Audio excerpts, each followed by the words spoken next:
Tell him about the time we faced. All right. Well, as I remember. At Avenger headquarters. Because united, the Avengers are strong. Welcome to the Marvel Evolution Show with myself, Andy Stead. And I'm Jarian Gibson. And I'm Alex Stroud. And we are being joined once again by Fred Carmichael. How you doing, Fred? I'm good. How are you? Yeah, very well, thank you. Very well. This is quite monumental, actually, because the first time we ever went live was when you came on the show for the first time. That's true, yeah. So this is quite a poetic show, this one, because the reason you're back on is because the first time you went, we went live. The first time you was on, you did number 100, agree or disagree, and you're back on today to do number 200, agree or disagree. So it only felt right to get you back on to number 200s. How does it feel being, I mean, let's face it, I've tried features, Alex has tried features, Jarian's has tried, lots of other people have tried features on our page, but to be fair, none of them have outlasted AOD. Your feature has outlasted anything that anybody has tried to do. How does that feel? Well, honestly, when I started, I expected to do about like 30, maybe, or 40, and then stop. But then everyone had such great responses, and the feedback was so good that I'm still going. Here I am, 200. That's amazing. Well, and I was talking to somebody today. I was explaining what your AOD was about and what it kind of promotes. And I was saying that I love the way that you just pose a question, and then it's kind of like you just pose a question, just let it go, and then just see what happens. And the guys and everybody in the group is so great about it because, whether we agree or disagree with the statement, it sparks such great conversation. And we've had there's been so many. It's been fantastic to just sparks that conversation, and that actually leads into other posts as well. Sometimes I know Alex has kind of gone. He extrapolates an AOD and then makes it into a post himself. Don't you? I've seen you do that before. Yeah, and I also love, like, a lot of times, like, certain people will, like, basically think that you're making an argument about something, and you'll be like, no, I'm not making an argument either way here. Like, I'm actually just posing the question, like. Yeah, I've phrased it the way that it would sound better. It's not necessarily my opinion. Mm-hmm. Yeah, and we're big on that, as you know. We're big on that fact, opinion, guess type of thing. And it's like, actually, these are none of those things. This is just me making a statement. And I want to know what you think. Exactly. You know what I mean? And that's great that we can get into that. So we've got no news, have we, today, Jarian? We're going to news today. Yeah, we're going to try and do news Monday. So Alex, Jarian, and myself are going to come back on live on Monday evening. We're going to do some news. We're going to do the Guardians holiday special, a little bit of a review there around that. So we're just going to get stuck into AOD very shortly.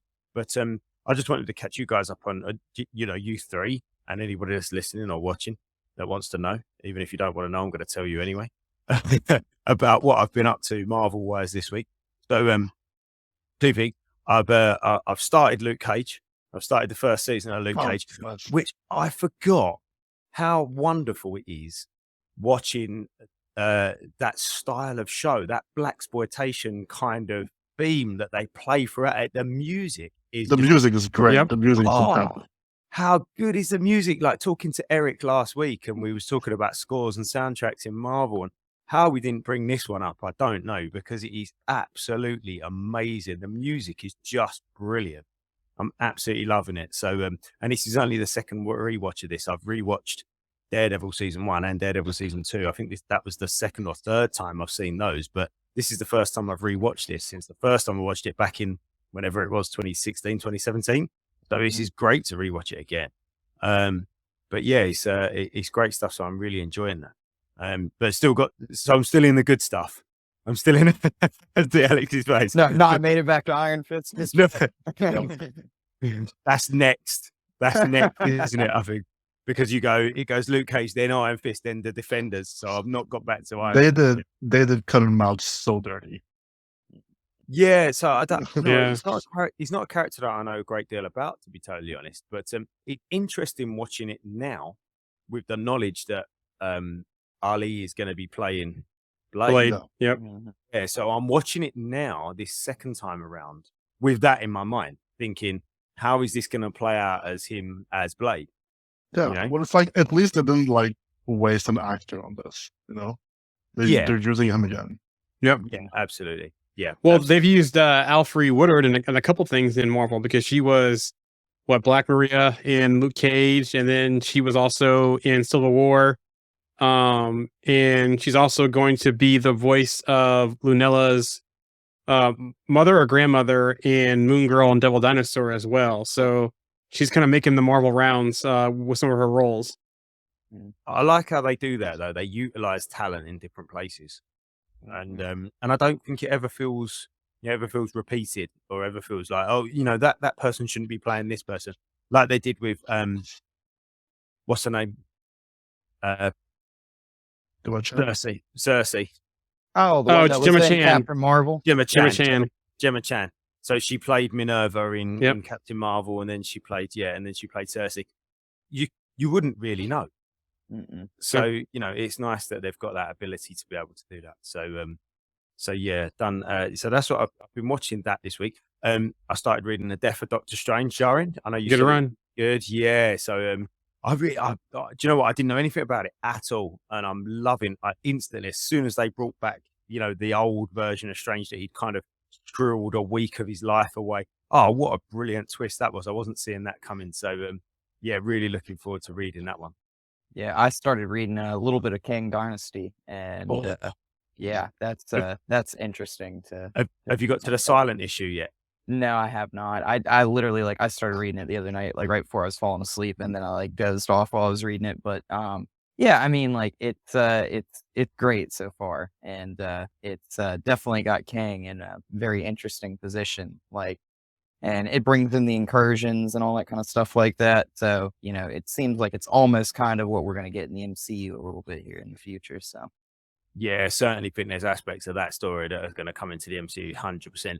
But that silent issue, which I think is Avengers 49, there's a few pages in that are just Great. It doesn't need words. Mhm. It doesn't need words. It is absolutely incredible. It's the best silent issue I think I've ever read. It really is fantastic. So you've been doing that. So what else I did, which was interesting, and RMC will back me up on this one, is I listened to the first Wastelanders podcast episode, the first Wolverine one, and it's really, really good. Have you guys listened to it yet? I think I did, and I think I listened to a little bit of the Guardians one that came out not too long ago too. The Wastelanders one I actually really liked. I think the Guardians one's also in the future, isn't it? Mm-hmm. I'm not sure. I haven't listened to that one yet. Yeah. The Doom one's good too as well. Yeah, I haven't listened to that one either. Up here, got some from the chat here. This might be RMC, but someone goes the best. Also, too, the Squirrel Girl one's pretty interesting too as well. You don't listen to that one. Girl? Yep. The what one? The Squirrel Girl. Yep. There's a Squirrel Girl podcast as well. And the one, the AT&T girl lady, she's actually voicing her. The one that always keep fan casting as Squirrel Girl. She actually did a pilot series they canceled on Marvel TV. She's actually doing the voice of Doreen on there. Doreen Green. Wow, so that's crazy. Yep. And RMC goes, yes, it's me. LOL. Yep, that's it. How you doing, RMC? But yeah, really good. Really loving it. It's really atmospheric. I think actually having read the Old Man Logan storyline and then having read the Wastelanders, I think will become helpful. Having now listening to the podcast, I think if you didn't read those first, I think it might have been difficult to place it maybe a little bit, but it is very good. I'm enjoying that. Yeah, from the chat, they said, yep, this is about the Squirrel Girl one. I heard that one. She's got her own radio show. Yep, and basically it's her through radio show and people calling in, and it's very interesting. So, oh, excellent. That sounds different. That sounds different. Yeah, it's more entertaining, comedic in a way a little bit, but it's something easy to listen to, fun to listen to when you're just doing stuff or that kind of thing. So, fine, nice. So yeah, been listening, been reading, been listening, been watching. And been putting, you can't really see it, but I've been putting new lights up in my Funko cabinet here behind me. So I'll turn my camera, you can see it a little bit. But yeah, so I've been, nice. I've been focused. I've put a new set of lights up. So been all Marvel this week, and I bought Sean's book as well, a book that Sean illustrated. So the Wakanda if I can Atlas. get it- yeah, let's see if I can get it without. Yeah, so the Wakanda Atlas, and it was, to be honest, it was more by chance than anything. I was in a shop Thursday, and I saw the book, and it kind of rung a bell. I was like, why do I know what that book is?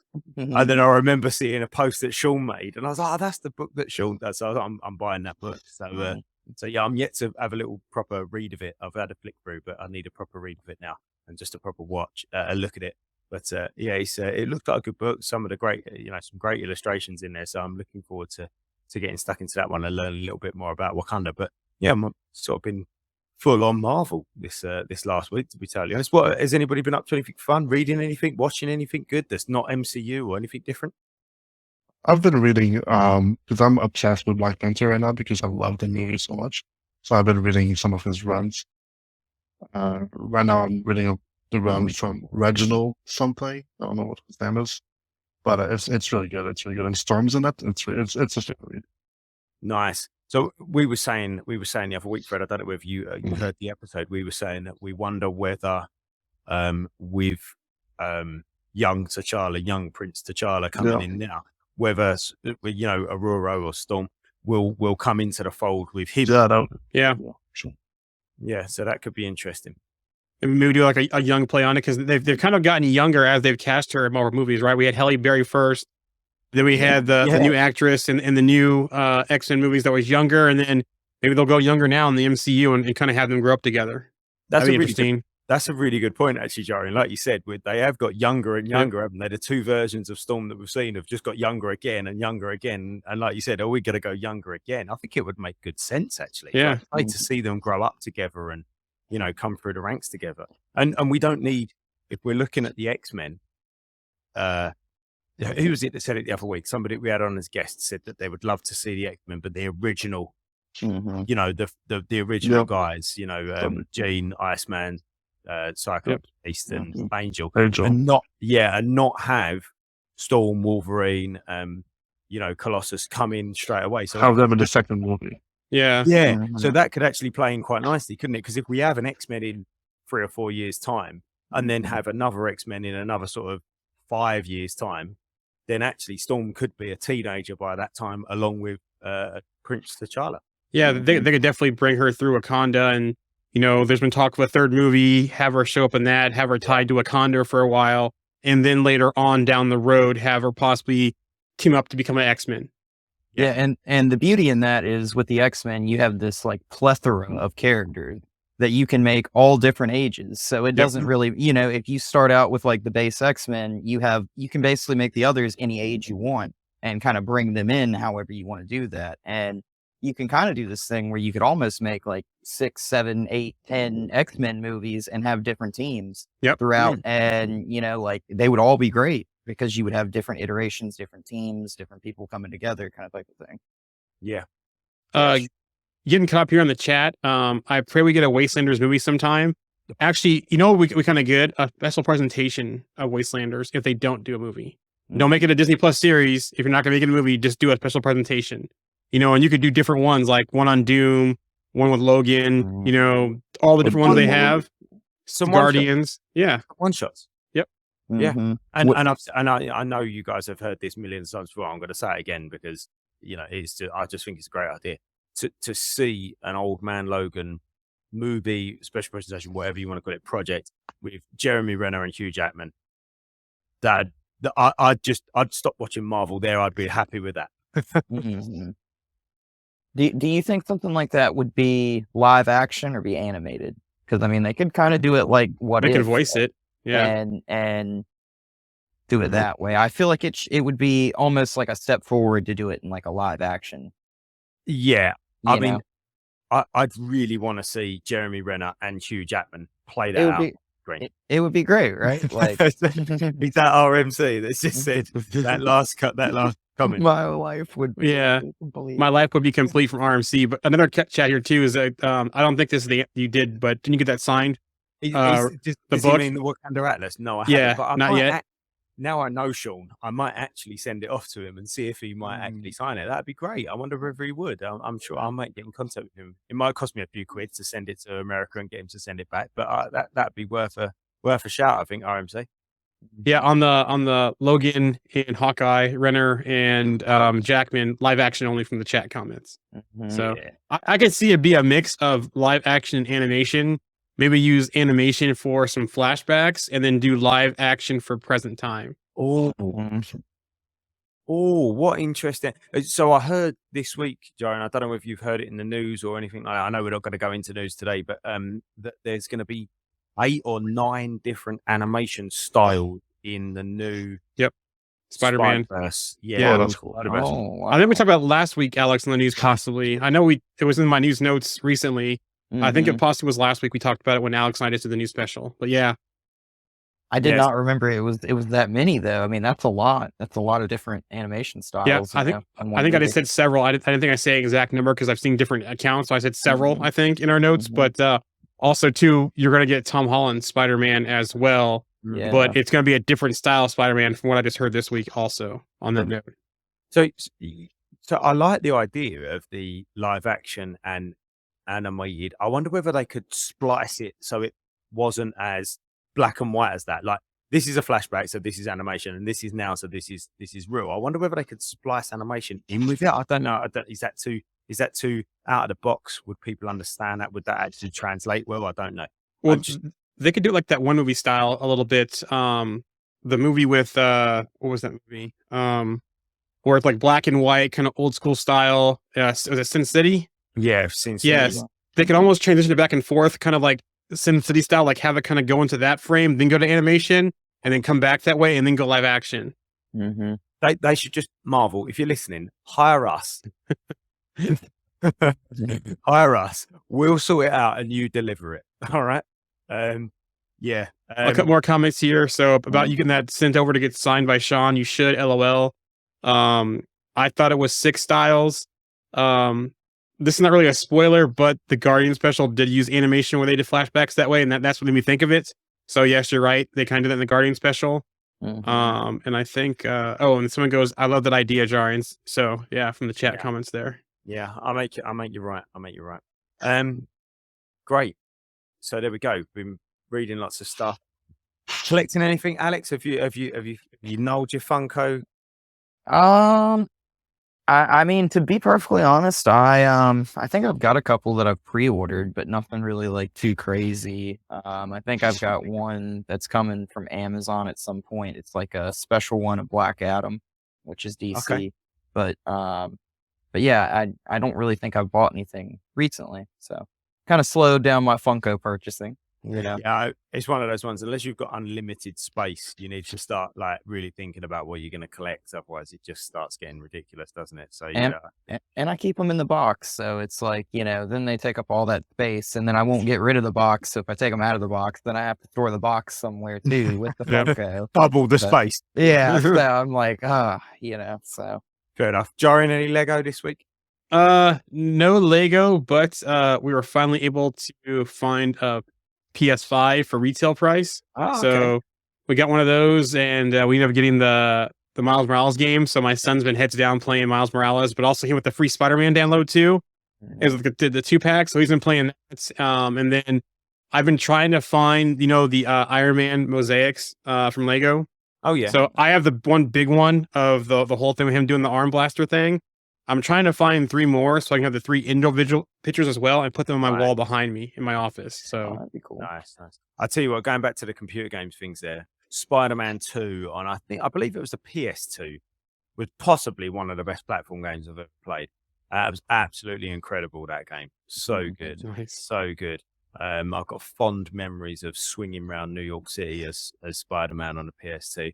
Spent far too many hours doing that. So, yeah, there's been some great Marvel games in the past. Hopefully they can. Do you know what? I was just talking to my son, just going off of Marvel for a little minute, and obviously Walking Dead just finished this last week, and there's a new Walking Dead game coming out soon. And I was saying, why is there no, well, not as far as my knowledge goes, which my knowledge about computer games isn't great, to be totally honest. But why is there no open world game like Red Dead Redemption 2, which was possibly the best computer game ever made, arguably. Why is there no open world game like that, but with zombies? That would be incredible. Mhm. I would probably become homeless if I ended up playing those. I wouldn't be able to pay my bills. I wouldn't be working, so I don't know what I'd do. But yeah, that'd be fantastic. There is sort of a game like that. It's called DayZ. It's I actually play it on Xbox, but it's like just like a giant area of a map that is just like open world, and you basically fight zombies and players, and you go into a server, and it just pulls in random people or people who want to join, and you find gear. You can build cars and get your car Nice. working. You build a base. People can go and take your base down, all that kind of stuff. It's really interesting. And then they have like servers will do like only you can raid bases on like Fridays and Saturdays and stuff. So everybody will be like all geared up and then go ramming into people's base and stuff on Fridays and Saturdays. Yeah. it's funny. See, my only problem with servers going on with other people is that I don't think I've got the patience to play with other people. Like I think I just need to play on my own. Otherwise, I'd just be like too annoyed with other people ruining my car or ruining my base. I'd be like, "What are you doing? Get out!" Spend all this time. A Mad Max style game like that would be kind of fun too. This open world Mad Max, and you're just going and raiding people and getting parts and building things. That sounds kind of fun too. So, But that's the same aspect. Isn't it? yeah, Post post. Yep. Yeah, and leading nicely on from Wastelanders, really, I guess. Yeah. Yeah. Anyway, we digress. We've managed to digress for 20 minutes. That's not bad, is it? To be fair, just goes to show how quickly we can talk about nothing. Anyway, like we said, we brought Fred along for a very specific purpose. We've got number 197. Am I right? Yep. 197, Yep. 198, Yep. 199, and then So 4. Yeah, lovely. 4. So we've got AOD. If you're listening live, if you're watching live, get involved as well. See what you agree or disagree with what Fred's going to say. Me, Alex, and Jaren are going to do that. So you ready, Alex, Jaren? You ready? Word. Because I've got a feeling these are going to be. I've got a feeling number 200 is going to be a big one. If I'm honest, I've got a feeling about it. Fred, 197. Over to you. So, okay, agree or disagree, number 197. It is too early for Robert Downey Jr. and Chris Evans to come back from Secret Wars. Oh, from Secret Wars. Oh. My heart's saying no. My heart's saying disagree. Like, my heart wants them to come back for Secret Wars, but I do. If Secret Wars was another 2 years down the line, I just feel like is it 2026 Secret Wars? Is that when it's being released? Yeah, I think so. I'm gonna have to. Or is it 2025? It's one of those two, but it's be that's honest, 3 more years. So Yeah. Let's just check. So from the chat here, that's tough. And what Andy's checking, I'm gonna say agree, only because the news we talked about last week, Alex, about the one actor being a multiverse Tony Stark lookalike, and he fits. He kind of looked like RDJ. Was that Art Garcia? Something Garcia, his name was. I agree. I they don't have to bring them back. Like we said, I think last week on the news too. I'm like, they could have anybody, even the stunt double, be Captain America, have the mask on, not even know who was underneath the mask, and still play the Captain America role in Secret Wars. So I agree. I'm gonna say disagree because they could honestly do it. I know with RDJ, I want to kind of see him as the hologram, like the AI. So like they could totally bring him back in that way, I suppose. And then it's not really Tony, but then they can bring him back down the road if they chose to do so. But with Chris Evans, man, that one's a hard one. Because they could always bring him back as Human Torch. True. Multiversal. If they chose to pull. It sounds like they might as well. Yeah. So, I don't know. I like to see that one as Human Torch multiversal. Yes. As Captain America, no. I just can't help but feel that we're going to get Deadpool interacting with Chris Evans' Human Torch and sort of looking at and then looking back at the screen and going, don't we know this guy, but not like this. Do you know what I mean? Yeah. So there is the rumor that they will visit the Fox universe movies in Deadpool, including the original Fantastic Four as well. So that just seems like too good of an opportunity for Deadpool to be not referencing that and like breaking that fourth wall with us, going, we know this guy, like, but not like this. This is useless. Let's just kill him, and he just stabs him or cuts his head off or something. Do you know what I mean? I think that'd be great. Like, let's get rid of this. We don't want this guy back. We want the other guy back. I think fundamentally, I'm probably going to have to agree purely because it's. I think if the movie itself was another year or two later, it is 2026, by the way, May 2026. Okay. Another year or so later. So what we're looking at, less than 10 years since Endgame, since we've last seen him, like, or both of them. And I don't know. I think that's too soon. I think 10 years would have been a nice number. So I think if the movie itself was in 2028, oh, we've lost Fred. Oh no, there he's back. But we lost you then for a minute, Fred. If Secret Wars was in 2028, I think I would disagree. The fact that it's in 2026, I think that I'd agree that it's probably too early. I just don't think it's just too soon, you know? Now, Alex did have a good comment there, though, about if they bring RDJ back, make him AI. Would be kind of cool to see if we got an Iron Lad and he's Iron Lad's AI. That'd be kind of cool to see in that aspect. Yeah. Either that or he's like an AI that is sent to Riri as kind of like Stark Industries protocol to like, you know, kind of send out to the next generation of heroes. He kept an eye on her like he was doing with Peter Parker as Spider-Man kind of type of thing.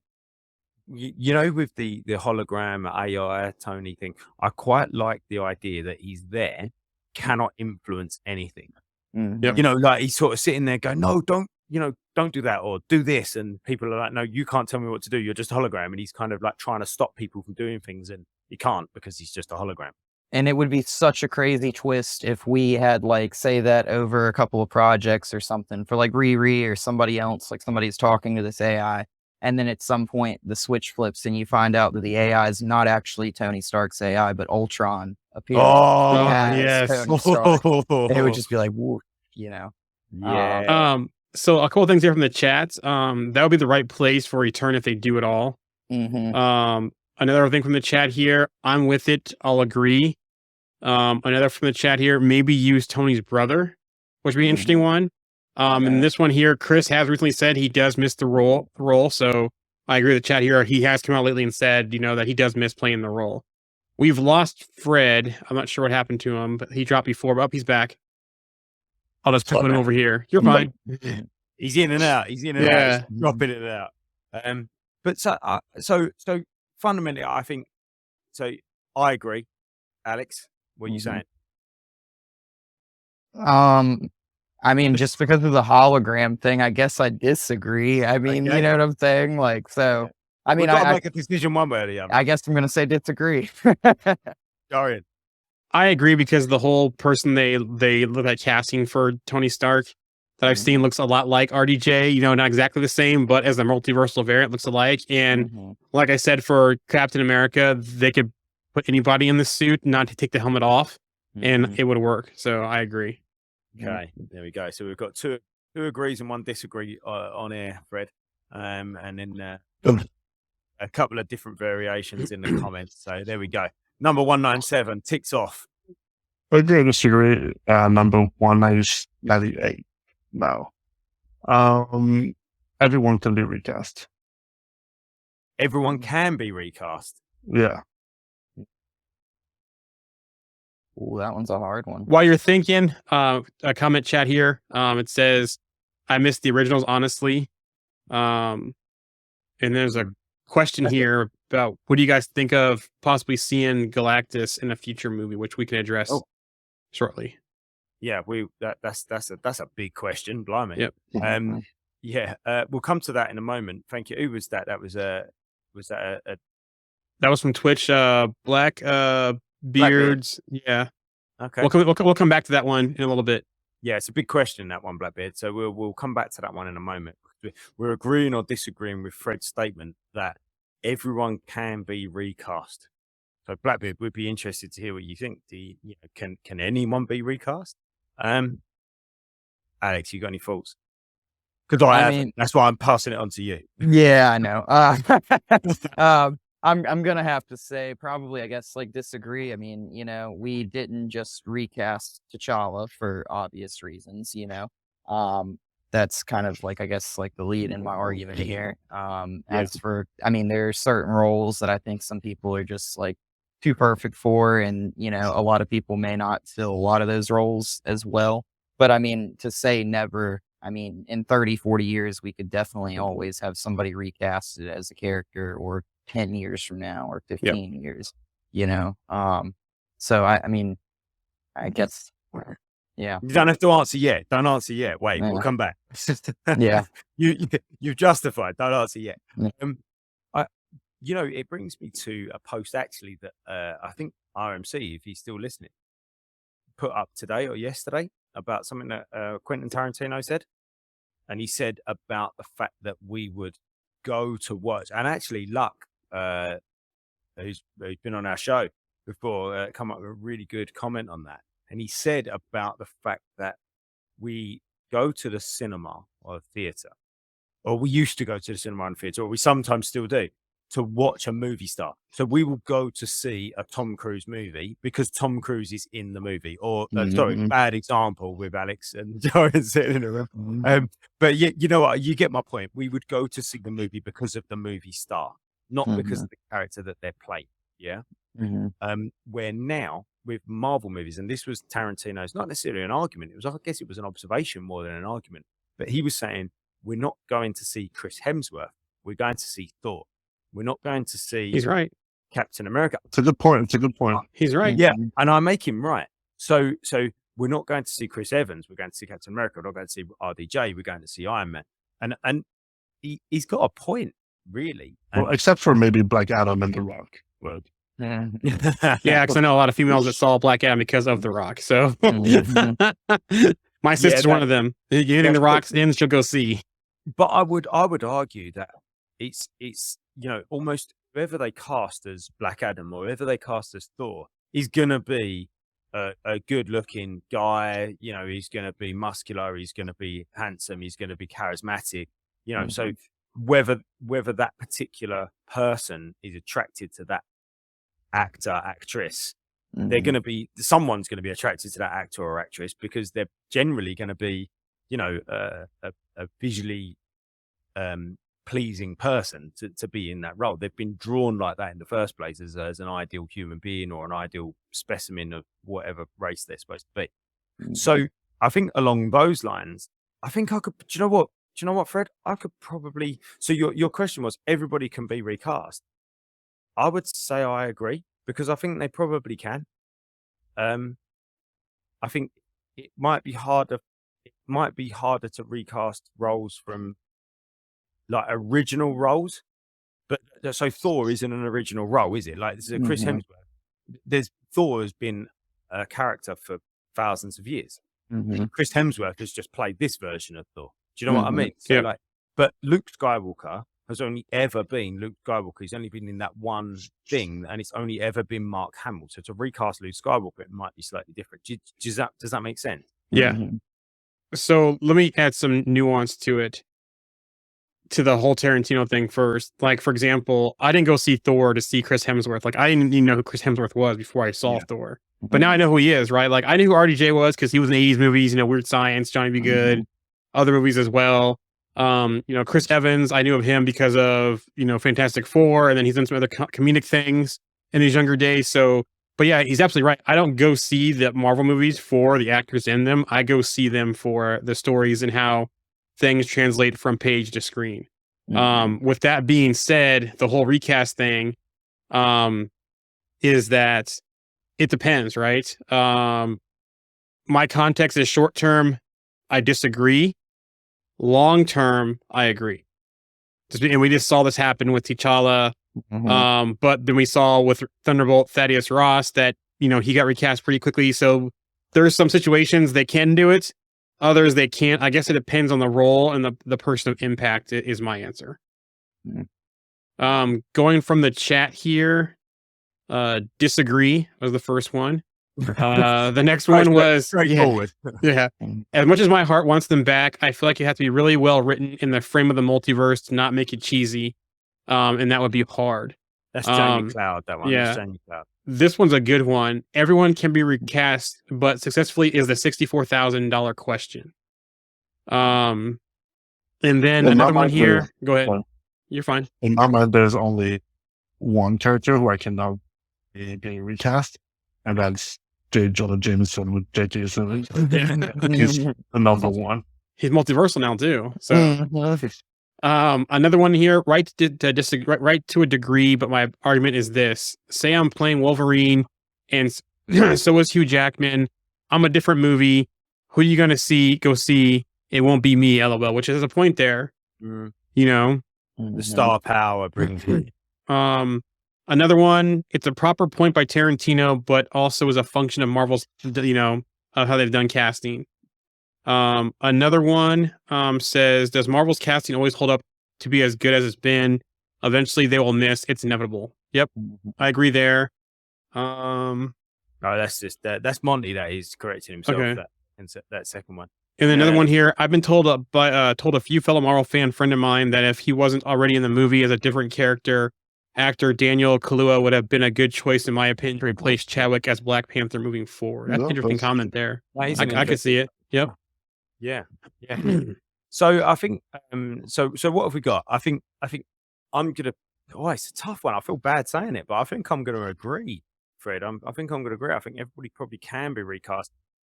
Yeah, I think I'm gonna say I agree. Alex, what are you saying? I mean, I think, yeah, I mean, eventually at some point we're going to have to recast somebody, in every role. So, I mean, I think ultimately, yeah, like, I mean, I agree with the short term thing, maybe no on the short term, but, agree in the long term. Jaren? I'm with Alex. Yeah. Nice. There we go, Fred. There's your answers. All right. Let's The next go. one, Yeah, let's do it. a good disagree number 199. And this is more of a response to the main criticism of Phase 4. So, Phase 4 has been doing quality over quality. Oh. While you're Think- thinking, I'll come up from the chat real quick on the last one. Agree with this. It'd be a different story if their castings weren't so stellar, which is a great point also. Yeah. Mhm. Yeah, it's a good point. It's hard, isn't it? When you sort of say, well, actually, they're all really, really good. To say, Yeah. we're gonna just recast people for what reason? Because they got old or they didn't want to do it anymore. Yeah. Wow, quantity over quality. There has been a lot of quantity, hasn't there? I wouldn't say that necessarily it's been over quality, but there has actually been. When you think what we've got in Phase 4 in regards to quantity, I think I saw somewhere. I don't know whether Jaren or maybe Alex, I don't know, would be able to fact check me on this one. That there was more content in Phase 4 minute wise than there was in the whole of the first 3 phases. Yeah, and there's a reason why, because we got Disney Plus. Well, And all yeah. the shows. Yeah, Disney Plus made a huge thing, and that's why when you go to the quality versus quantity, there's the Disney Plus factor. Phase 4 was the first phase that we got all this Disney Plus content. Mhm. So Like before we had a lot of content, but now it's like we've constantly had like a pantry full of content. You know what I'm saying? Like we've always had something since Disney Plus has been out that's always just right around the corner or coming. it's helped our show. Mhm. Yeah. Really, hasn't it? I mean, the fact that we're here every week is because we've pretty much got new content to talk about every single week. So, it's, we can't complain in that respect. The fact that we're here every week because we've got something to talk about. But, yeah, I mean, I don't think there's probably only been, I could probably count on one hand the amount of episodes / movies / presentations, projects, whatever you want to call it, that I've thought, well, that was a waste of time.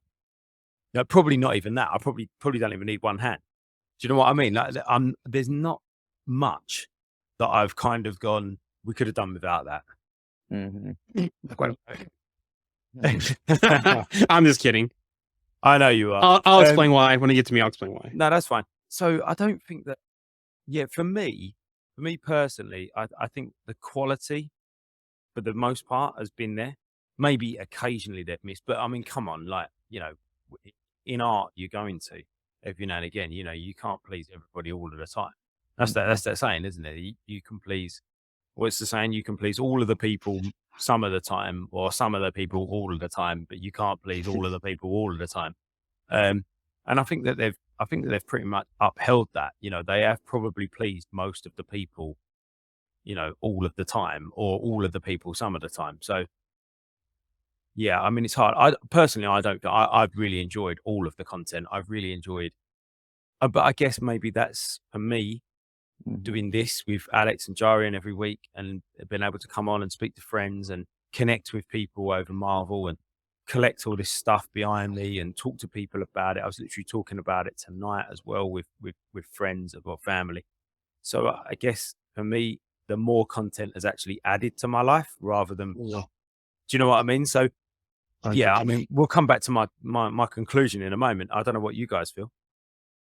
Yeah, so just real quick, can we repeat the question one more time so I know I got lost in our answers.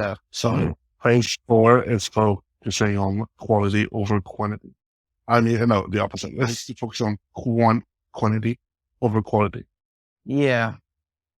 Yeah, I mean, this is definitely something that we've all talked about, and I know we've done this before where we've talked about like the actual like quality being something that them pumping out a lot of projects quickly and stuff can be maybe too strenuous on the actual quality of the show. I mean, there's definitely been some projects that I've found frustrating. The recent Thor movie is one of the ones that just I like agree. frustrates me so bad. Because like I was just expecting, you know, like them to have this meeting of the gods and Gore to just attack then, because like what I a expected better the best opportunity. movie of phase 4. Yeah. I mean, like I had some pretty big like optimism for that myself. So yeah, I mean, I think that there are some projects I don't like some things in them, but I mean overall, I think it's kind of a hard balancing act to kind of pump out a lot of quality and a lot of quantity at the same time, you know? So, I mean, I don't think phase 4 is definitely like, you know, bottom of the barrel in comparison to the other phases. Like, I mean, it's definitely like, it's great, you know, like there's a lot of good content that we've seen in it, a lot of good projects, and it's just been different than all the other phases because we've gotten all these shows. Yep. So it kind of, and the shows are meant to transition us into a lot of movies and other projects too. So the shows are kind of like connecting all these projects too. So it adds like an extra layer to the onion almost, you know? So just quickly on a point that you just made there a couple of sentences ago, Alex, the Mhm. fact that there's more quantity, Mm-hmm. does that then lead to more? It will lead to more good quality stuff, Mm-hmm. but it will also lead to more bad quality stuff, like but only FX type stuff, Well, for example. no. Well, yeah. I mean, that's not necessarily what I was going for. Okay. Just generally speaking, like but Overall. relatively, A yes. loss of quality. Yeah, but only relatively speaking. There'll be more. It's like if I said to you, right, okay, we've got a population of 100 people, yeah, and there's one crime a Mhm. week, or we've got a population of 100,000 people and there's 10 crimes per week. So there's more crime, but there's more That's a people. good point. Do you see what I'm That's a saying? good There's point. more, Yeah, more because quantity. it's not like all 3 other phases don't have any misfires. This Mhm. is my No, point. Yeah. They have less Yeah. content, but they also have like Thor 2. Mhm. Yeah, Yeah. then this is my point. So like with more quantity, you are just gonna get more bad quality, but more bad stuff. It doesn't mean that Mhm. there's any more bad stuff relatively speaking. Like it's not like 1% of it is bad, and it's still only 1%, but that 1% is now 2 projects or 3 shows and a movie. Or do you see what I'm saying? There's more sort of bad things because there's just more quality. It's as simple as that. Mhm. So more quantity. Sorry. Yeah, and I mean that's just one of those things where it's like, you know, if you do more of one thing, you have more of a chance of messing up. And that's just as simple as it can be. You know? Yeah, exactly. Yeah. Jaren, Yeah. what are your thoughts on it? So for me, I judge this by, is there something in phase 4 that I would not go back and watch because I didn't like it? And so far, I've pretty much rewatched everything in phase 4 because they've all been enjoyable to me in different ways. Has there been misses in some of the movies? Yes, but they haven't missed on a project overall, in my opinion. Do I have some gripes? Yes. Like Black Widow is my biggest gripe of Phase 4. Not only because of Taskmaster, but because I thought it was a phase too late. The movie, they could have done it to fit within the current phase, a different, a little bit better, and gone a different way of introducing Yelena and going that route with the Widows. So yeah, but I love the first half of that movie. The back half was a letdown. Budapest was a letdown, but I still rewatch it. So, I don't think we're suffering a quantity over quality issue. Other than, just some issues in projects, like I mentioned, FX and, that kind of stuff. But everything, like I said, I go back and rewatch and still enjoy it. Even Alex's Thor, that, you know what I'm talking about. Yeah.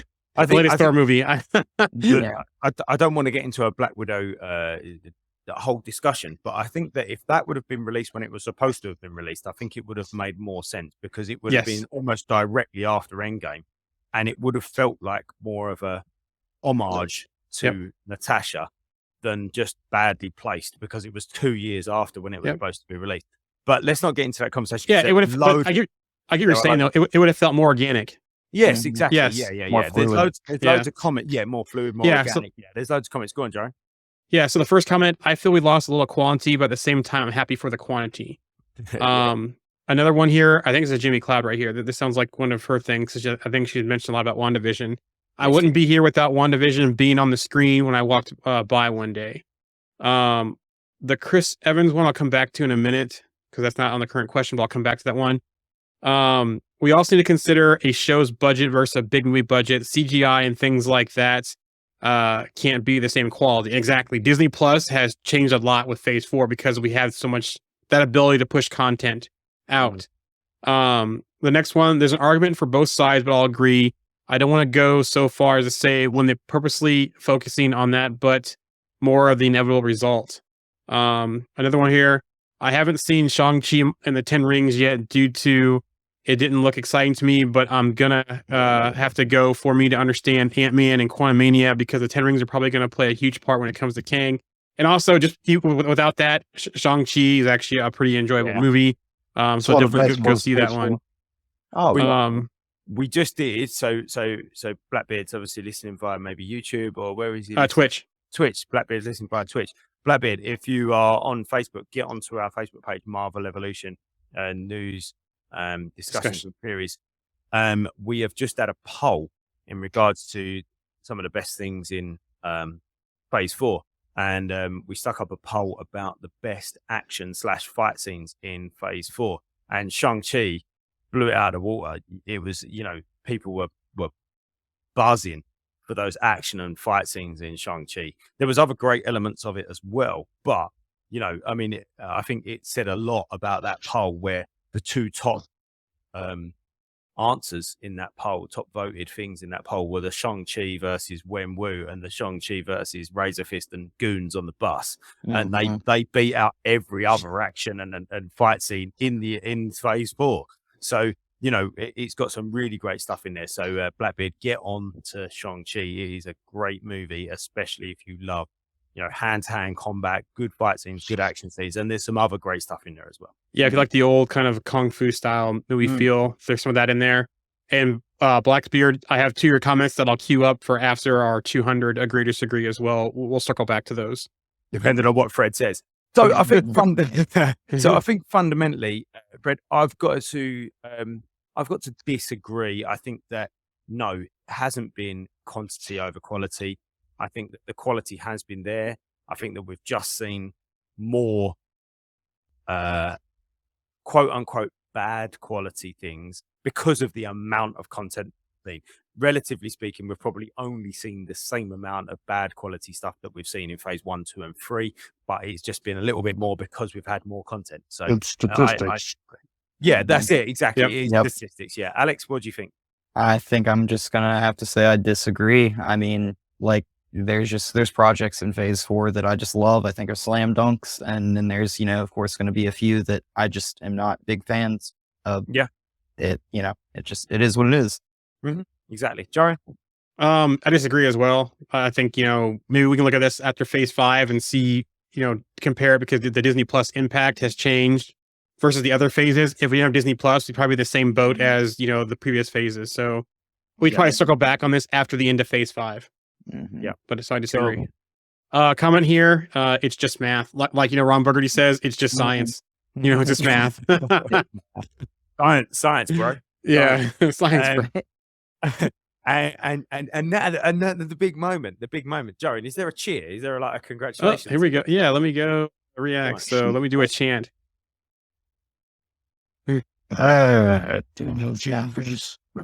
Number 200. It's just a monumental moment. Oh, he's still going. He's still going. Here, hold on. All right, I'll cut it off now.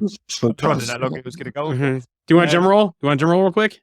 Wait. This is All a right. big moment. This is 200 of these, Fred. I'll tell you what, just before you do it, thank you, Yes. for sticking with it, mate. Thank Yeah, thank you. It has been an absolute pleasure to continue to do these things. I look forward every single one. Every time I see your name come up and an agree, I'm like, yes, brilliant. Let's Yeah. go. Yeah, I agree. They've made some really. really great conversations in the group. So Yeah, it has. And to be fair, it started off something for Alex Jarin and I in regards to these live shows that a year ago we wouldn't have even thought about doing. We wouldn't have even thought about coming on live on Facebook. We was probably a little bit nervous about doing it. And now, we're doing it every week. We're doing it with 1 or 2 of us or 3 of us. We're doing it with different people. We've had all these fantastic guests on live on the show from different places.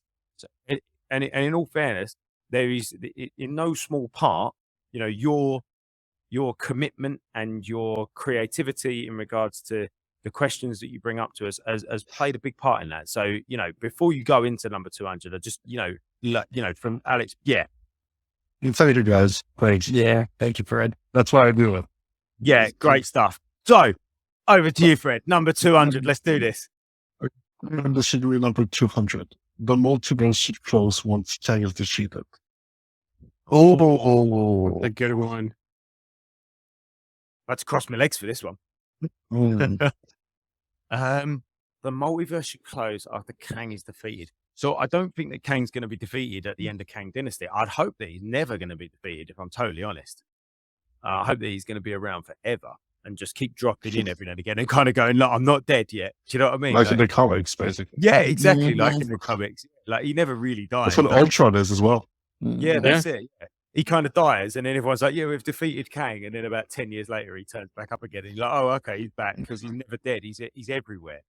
So, I think in regards to using it as a platform to just just do anything they want, I think maybe they should kind of put it to bed a little bit. But I don't know if they should close it. Alex, go on. You're looking around the room like for inspiration. Go on, what do Yeah. you think?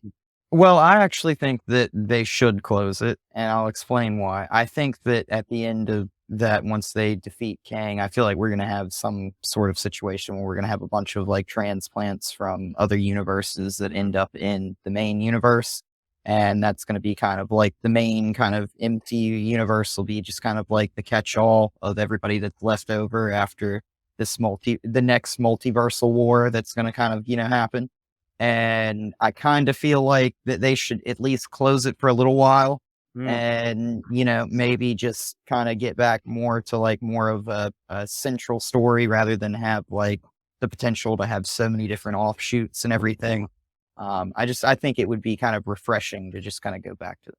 So Yeah, just like you say, that singular story. And yeah, I know what you're saying. Yeah, like close off the possibilities. mm-hmm. And Yeah. and I don't think it would be like too crazy to kind of do that and then eventually go back to a multiverse problem or another universe problem. Yeah, like later on down the line. Yeah, just for a little while they could shut the door. So Just to kind of piggyback on Alex said, I don't think they should close it off for now. I think they just kind of shelve it and not talk about it, but it pops back up again at some point. It's still there. They still know about it, but like you said, instead of just, they'll focus on the main timeline and then bring it back later. So that's where I kind of disagree because, what we saw with Loki, He Who Remains was there. So obviously they're not going to defeat the multiverse because, Kang's going to pop back up. There's going to be other things come back up. He Who Remains was there at the end of time there. So in the void. So they're, like I said, they're not gonna be able to close it off. They're not going to finish it off. It's going to be we know it's there. We're not going to focus it as much, and we're not going to do things that cause any other multiversal problems for a while. Kang Yeah. and his variants are almost like a multiversal constant. It's Yep. almost like, Yes. Yeah, that's kind of what we were saying at the beginning. Like they're never going to go away, Mhm. but maybe they just sort of shut up for a little. Mhm. Yeah, they're maybe- shelved. They're shelved. Yeah. Yeah. There's a couple of long comments I can see in the chat, Joe. So- Hey, Brad. Yeah, here's one from the last one about the quantity over quality. So this one off. In response to quantity over quality, I found that the other day that a lot of times when we don't get to see what we want to see in this Marvel movie is because Marvel, many years ago, when struggling with bankruptcy and starting up Marvel Studios, they licensed off quite a few popular characters to other studios and therefore can't really use them within the MCU. I think that's why we missed the quality part, which, yes, the core characters, they did. They got X-Men back. They got Deadpool back. They got the Fox characters back. Yes, we're still missing Spider-Man characters. Yes, there's still a huge issue with Universal, I think, for another 2 years for Hulk and Namor and those characters. But yeah, I do agree that the licensing piece has kind of caused some problems, but I think they've navigated around that well with what they've done in the MCU so far. I think that I was talking to somebody the other day, and I think us guys sitting here, us four sitting here, and a lot of the people listening as well, and a lot of people in our group, we all take it for granted that everybody knows what's going on with this licensing stuff, and yeah, it is true, and I don't think that they do. And obviously, Blackbeard's just brought up. He said that he's found out the other day that there's been, excuse me, Marvel in the early 90s nearly went as a company went bankrupt because it didn't have any money and it wasn't making any money. Comics weren't selling, and they couldn't make any money out of anything, so they sold a lot of the rights to their better, more well-known characters. We've got to remember that the majority of the MCU was built on B-list characters, really. Their A-list guys were the Fantastic Four, were Spider-Man, were the X-Men. And they're the rights, they're the characters that they sold the rights to make movies to Sony, to Fox, so that they could keep going as a comics company. And the money that they earn off of those sales and any requisite income that they earn off of the movies that those companies made was the money that they was able to pump into making Iron Man. And Iron Man, really, he wasn't necessarily an A-list star, was he? So he wasn't a top tier character, but they made a top tier movie out of him by using somebody like RDJ, who at the time was just come out the other side of a pretty tumultuous period of his own life. Big risk. Yeah, this is it. Yeah, I mean, that obviously, and then throwing in somebody like Samuel L. Jackson, where they did, was a huge turning point. And I think we've spoken to Martin Flanagan about this before, in regards to their use of Samuel L. Jackson when they used him. Samuel Jackson in the early 2000s was the man in regards to movies, wasn't he? And to use him where they did to link these things together was an incredible It's thing. crazy. It was. It's crazy when you think about it. It started with Iron Man and stuff like that, and now we're getting like the Harkness show. Like, who did you ever think you would get an Agatha Harkness show? But And even it's not really that long either, really. But even before the Yeah. MCU and Iron Man, there was still Blade, though. I think Blade was kind of the one that said, hey, we can do this with movies and still make that money back, because I think Blade was the one that kind of brought them back from the brink with that first Blade movie. So that kind of, Who was that sold to, though? Was that not sold to Universal? Was Blade sold to Universal? I need to double check to see who they sold it to, 'cause I don't remember, but I remember that Blade was kind of the catalyst that kicked off the whole movie thing, because they were pretty much on the brink before Blade was released, and that kind of saved things. Yeah, but I think the point is that a lot of like us guys here do take that for granted, that people just know that, and we've got to remember that there's a lot of young fans coming in who are sort of in their early 20s now who didn't even know that was a thing. We're talking about fans that were, I can't even remember the Raimi Spider-Man movies because they were so long ago for them, where, that was what we either grew up with or what was around. I know Alex is slightly younger than us old farts here. But you know, I remember going and seeing them as a young man, and Alex as a young boy. But you know, those were we remember those. But there's other people out there. There's new fans now that don't remember those. They didn't see those in the movies. They Or didn't, some they came in didn't with like even Andrew see them. Garfield's movies though too. Yeah, Don't forget this is those. it. Yeah. So confusing times. Anyway, I think we've digressed a little bit but that was a great comment, Blackbeard. Thank you for that.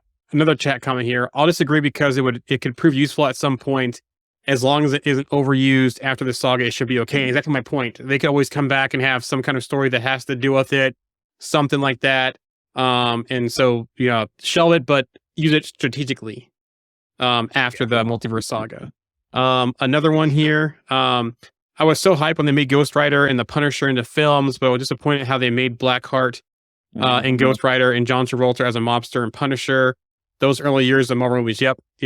I agree. There were some big missteps in those two movies, I think. But that's why I always reference as Blade, because that hit all the notes with the first Blade movie for me. There were big missteps in both of those Ghost Rider movies. You know, so Yeah, I was going to say, Alex, what was your opinion? I'll tell you what, Blackbeard, we'll come back to that in a moment. Let's just finish off Fred's number 200. So, ultimately, should they close the multiverse after Kang is defeated?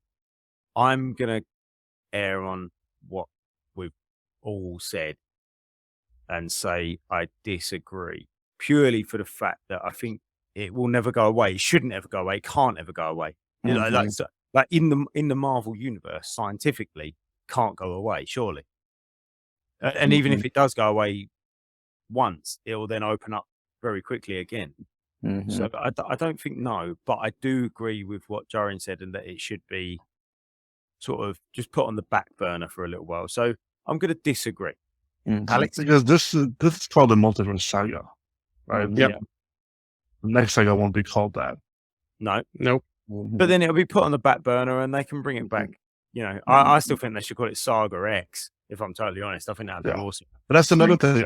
I want the next saga to be about the X-Men, Yeah, but I don't want the X-Men to come from the multiverse. yeah. That's a good point. I don't think they will. You know, I know that sounds stupid, but I don't think they will. Alex, what do you think about closing the multiverse after Kang's defeated? Agree or disagree? I'm gonna say agree, but I think it comes with some caveat Yeah, because we do have a few characters like America Chavez, who's like a multiverse. You know, she's the universe jumper. that's a job. Yeah. So, like, I mean, that's kind of an issue. I mean, but like, other than that, I mean, I think you're gonna have probably another issue with the TVA because, like, in order to kind of like slam that door shut on the multiverse, you kind of have to figure out what to do with the TVA.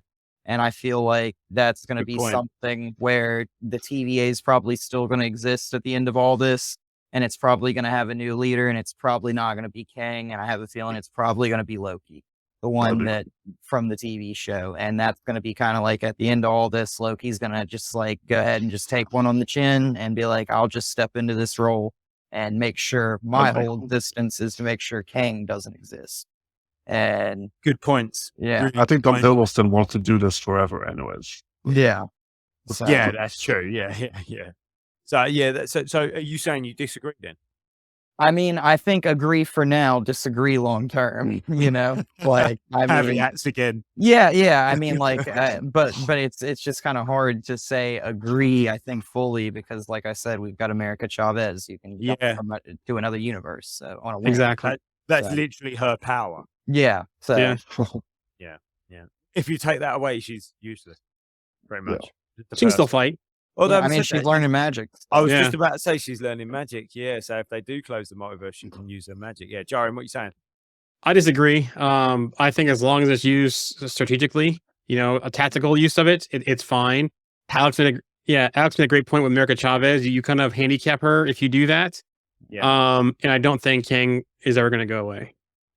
Yeah, I'd like him to never go away. Yeah. I'd like him to always be here. Like Jonathan Majors can play Kang as and when he wants for the next 50 years, basically. Mm-hmm.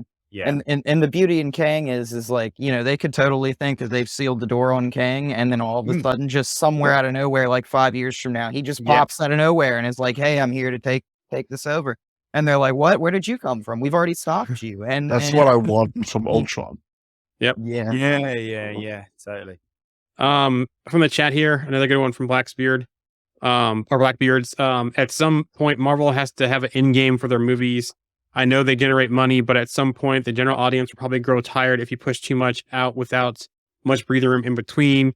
Like, let the suspense build, which exactly they could do that, but they could also reboot it as well, bring in a whole new characters of the same people, retell different stories, and bring in a whole different generation of people as well. So there is going to be a fine line with that with Marvel of how far they want to push this. Mhm. Yeah, I mean, I would argue that when the comics stop, then they've caught. It's like Game of Thrones.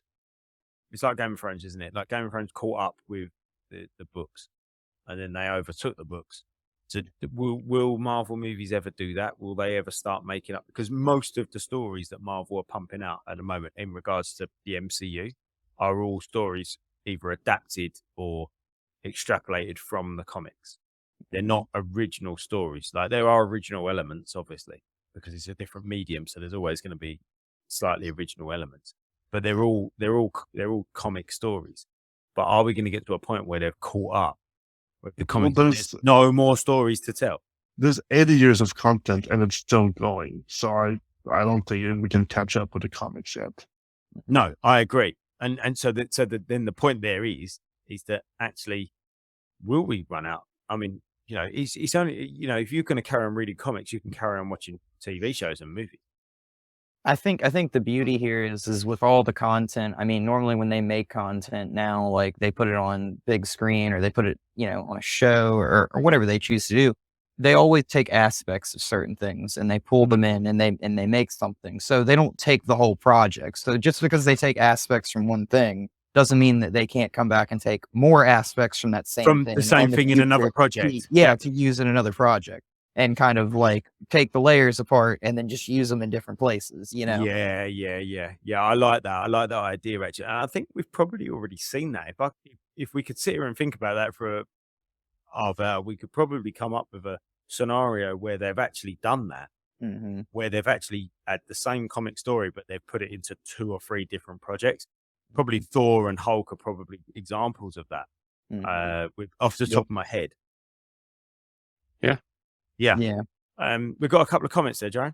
Yeah, maybe America will get reunited with her moms so she can chill with them for a while, which agree of that. Maybe they do solve that where they happen to. Maybe they're somewhere in another universe or the TVA or whatever. And as part of this saga, she does reunite with them. So yeah, that'd be I mean, it'd be a little bit premature to end the actress's time with the there you go. You can tuck away with your parents now because we don't want to do the multiverse thing anymore. But yeah, I think fundamentally, I think that we've got to keep it open purely because of what you've just said there, Alex. Actually, another chat comment: isn't there a precise formula of what the MCU brainstorming is actually X number of years from the comics? I think it's 10, maybe. Yep, and I think it is 10 years. So yeah, I heard that as well. So 10 years ago? What 10 years ago is 2012? What was happening in 2012 comic wise? I'm trying to think. Let's see. I think that was like right before like Secret Wars came out again. Yeah. Yeah. I think it was like right around that time. Yeah. Right? Let me have a look. Go on. You talk. Let me have a look because I've got Secret Wars literally right behind me. I think Secret Wars might have been 2014, maybe. I think it's right. I think you're right. Yeah, somewhere in there. I'm trying to think what else. And then even some of the Secret Invasion stuff, I think, is around 10 years old because they've had different runs of Secret Invasion. There actually a new one just came out too of Secret Invasion. If I remember correctly, they have a new one that's out or that's coming out for Secret Invasion. So I was going to get Secret Wars, but it's literally at the bottom of a stack of books like this. And I think if I had to pull them out, the shelf might fall off. Someone said 16, I thought. So it's got to be that yeah, it's got to be around that 10, 20 year range. But I thought it was closer to 10 than to 20. Yeah. But yeah, I think it was closer to 10 than 20 years in regards to what they were trying to churn out. But there's still so much content going back further than, like Fred said, they go back 80 years. I mean, there's lots of things that we haven't seen. The Korean Scroll War, well, only hints of it. Yeah. Well, yeah, okay, but the whole Captain Marvel, like Marvel scenario, we've not seen any of that play out. There's so much that we haven't seen play out that we could see play out from 50 years ago, from the 60s and 70s. We've kind of jumped ahead a little bit, and they've kind of jumped up to the early 2010s, and that they could go back a little bit further and have elements of that in there, but for sure. But back to the chat, we're in the ballpark, so I mean, that's the main thing. there's stuff in the MCU like nowhere. Like we've seen Doom like basically be responsible for that. We haven't seen Doom, but I mean, Or what's his name? Noel Noel as well. No, yeah, No, Noel. yeah. Yeah. There's a whole storyline there. There's Yeah. at least a phase that you could fill out with Carnage and Null and the King in Black and War of the Realms. Oh my God, War of the Realms! What a great movie that would make. We haven't even touched like things like Squadron Supreme. Even there's No, other teams. Yeah. Alpha Flight, all kinds of teams we haven't touched yet. Secret Empire, Excalibur. Yeah. Excalibur, MI13. Oh my God, MI13. I've said millions of times I'd Yep. like to see a Guy Ritchie movie. MI13, Snatch style. Yeah, love that. I'd love to see Captain Britain on. Man, For obvious reasons, I'd love to see Captain Britain on the screen. Man in Black saga. So all kinds of stuff. Yeah, for sure. Listen, guys, I know I could literally. We've had this has been a great chat. Jaren, you've got something you want to say? Go on. Say it. I want to circle back to a couple of comments from Blackbeards real quick. Okay, yeah, go for it. Yeah. Yeah. So the first one, what do you guys think of a possibility of us seeing Galactus in a future right. movie? Yeah. Which I think it's inevitable. If it's not this phase, it could be the next phase. There is rumor of a Silver Surfer special presentation, and if that happens, that's probably going to be Norrin Radd's up until becoming the Surfer, and then by the end becomes the Surfer, the Herald of Galactus, and that's when we get Galactus in the MCU. If they do Galactus though, he has to be on the size of what we saw with Arisheim in Eternals. That's the only way they can do it. They can't do anything other than that, I don't think. And in fairness, they've done that really well, actually.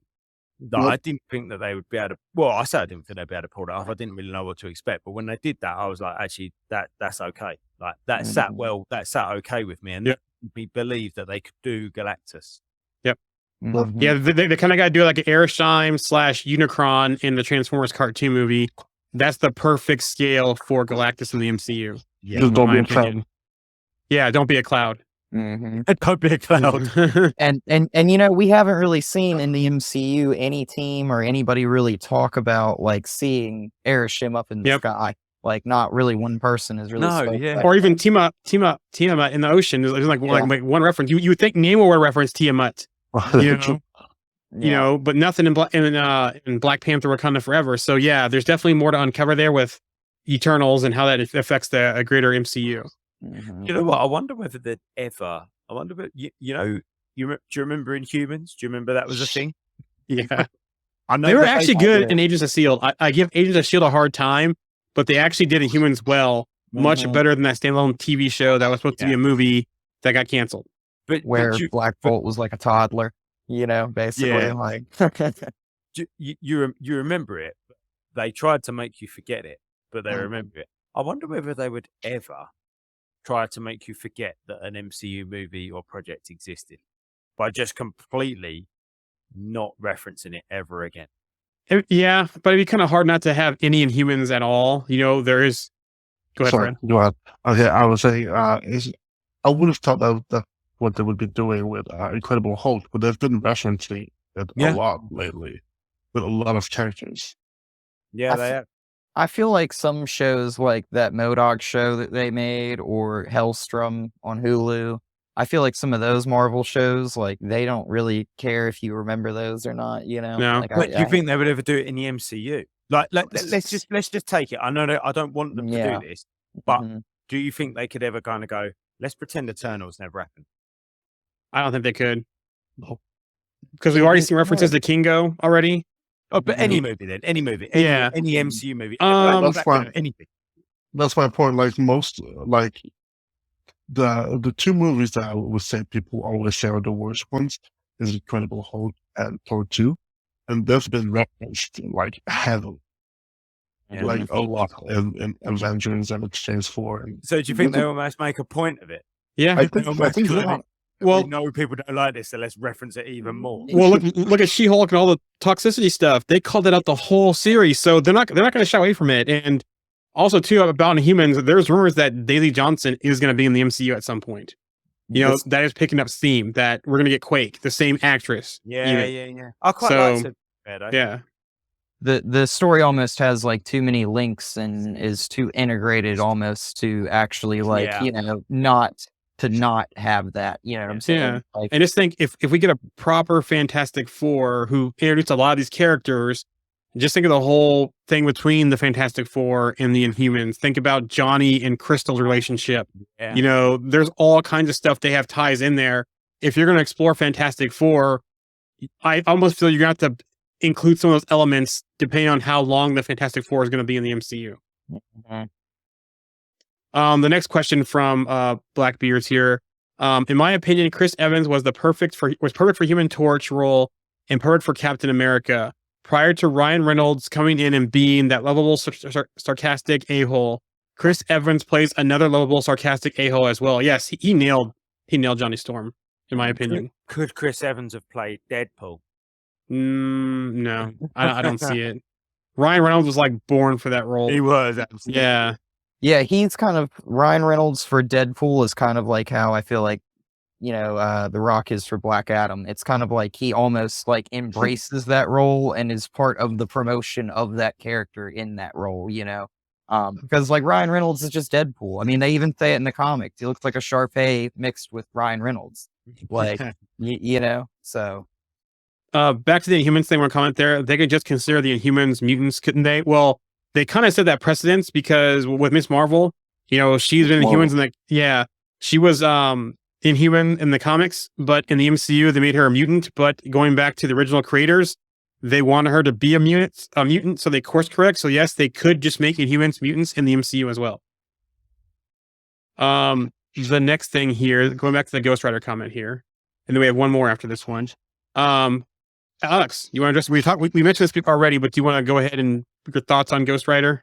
Oh, okay. So first movie, I actually really like the story. I just think that as per like visual effects of our current time, it just doesn't really look that great in a lot of scenes, like visually for the first Ghost Rider. The story was like okay, but I love some of the cheesy kind of like stuff about that movie. The second movie, that movie is kind of like a nightmare because like the camera work makes me like sick when you watch that movie. But it has some great CGI in it. Like I love the CGI, and the story is just like crap. Like his story is just not good in that movie either. But it's weird. Those movies are both like, it's almost like all the problems that the first one has, they fix that in the second one and then lose all the good qualities of the first one and make the second one, But yeah, I mean, I think one of the biggest issues with those movies is it almost feels like they didn't really know what they wanted to do with those movies.